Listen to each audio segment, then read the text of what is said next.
दरम्यान इराणमध्ये आतापर्यंत 555 जणांचा मृत्यू झाला तर 48 तासांहून अधिक काळ इंटरनेट ठप्प आहे। इराणवर अमेरिका आणि इस्रायलने केलेल्या हल्ल्यामुळे मोठं नुकसान झाल्याचं चित्र पाहायला मिळतं आणि 500च्या वर आता हा मृतांचा आकडा पोहोचल्याचं किंवा 550च्या वर आता आकडा गेल्याचं समोर येतं।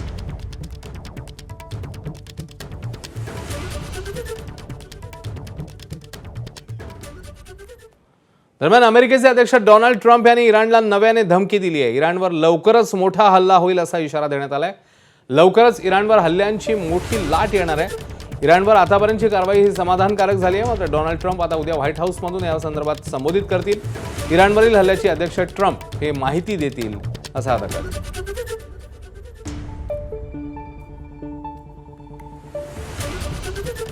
तर अमेरिका, इस्रायल आणि इराण यांच्यातल्या युद्धाचा आजचा तिसरा दिवस आहे। संघर्षाची तीव्रता कमालीची वाढली आहे। पुन्हा एकदा इराणची राजधानी तेहरानला टार्गेट करत क्षेपणास्त्र आणि ड्रोनचे जोरदार हल्ले करण्यात आले आहेत। नागरी वस्ती आणि वैद्यकीय सुविधांना लक्ष्य करण्यात आल्यामुळे संतापाची लाट उसळली। अमेरिका आणि इस्रायलच्या संयुक्त हल्ल्यात आतापर्यंत 550हून अधिक इराणी नागरिक यांचा मृत्यू झाला।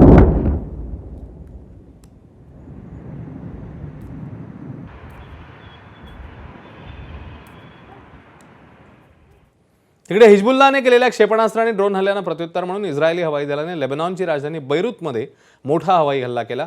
दक्षिण बैरूतमध्ये हिजबुल्लाहच्या सर्वोच्च कमांडरना लक्ष्य करून हा हल्ला करण्यात आलाय। या भीषण कारवाईत आतापर्यंत 10 जणांचा मृत्यू झालाय। अनेक इमारती जमीनदोस्त झाल्या आहेत। हिजबुल्लाहला इस्रायलसाठी धोका बनू देणार नाही असा स्पष्ट इशारा आयडीएफने दिला।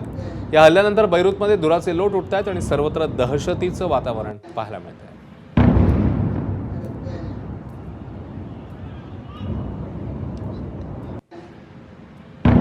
तर अमेरिका, इस्रायल आणि इराण यांच्यातला संघर्ष टोकाला पोहोचलेला असतानाच इराणने कुवेतमध्ये अनेक अमेरिकन F-15 फायटर जेट्स पाडल्याचं समोर आलंय।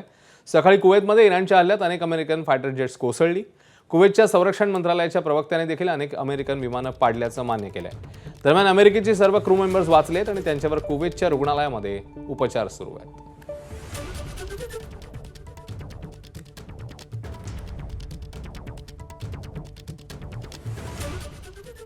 तर पश्चिम आशियातलं युद्ध आता नियंत्रणाबाहेर गेलंय। इराणने प्रतिहल्ल्यांचा धडाका लावलाय आणि कुवेतमधल्या अमेरिकन तळांना, लष्करी तळांना लक्ष्य केलंय। इराकच्या ड्रोन हल्ल्याचा व्हिडिओ अमेरिकन सैन्यानेच त्याच्या कॅमेऱ्यात रेकॉर्ड केला। इथल्या धावपट्ट्या, दारुगोळा, कोठारे आणि रडार यंत्रणा पूर्णपणे निकामी झाल्याची माहिती आहे।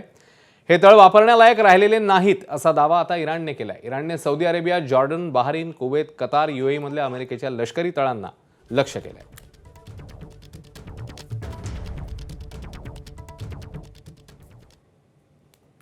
तर इस्रायल इराण युद्धाची झळ संपूर्ण जगाला बसू शकते तशी शक्यता आहे। इराणने आता त्यांच्या हल्ल्याचा मोर्चा समुद्राकडे वळवलाय। काल होर्मुझच्या आखातामध्ये पलाऊच्या ऑइल टँकरवर ड्रोन हल्ला झाल्यावर ओमानच्या आखातात आणखी एका तेलवाहू जहाजावर हल्ला झालाय। ओमानची राजधानी मस्कतमधून 52 नॉटिकल मैल अंतरावरनं जाणाऱ्या MKD व्योम जहाजावर ड्रोन हल्ला झाला, ज्यात एका भारतीय खलाशाचा मृत्यू झाला।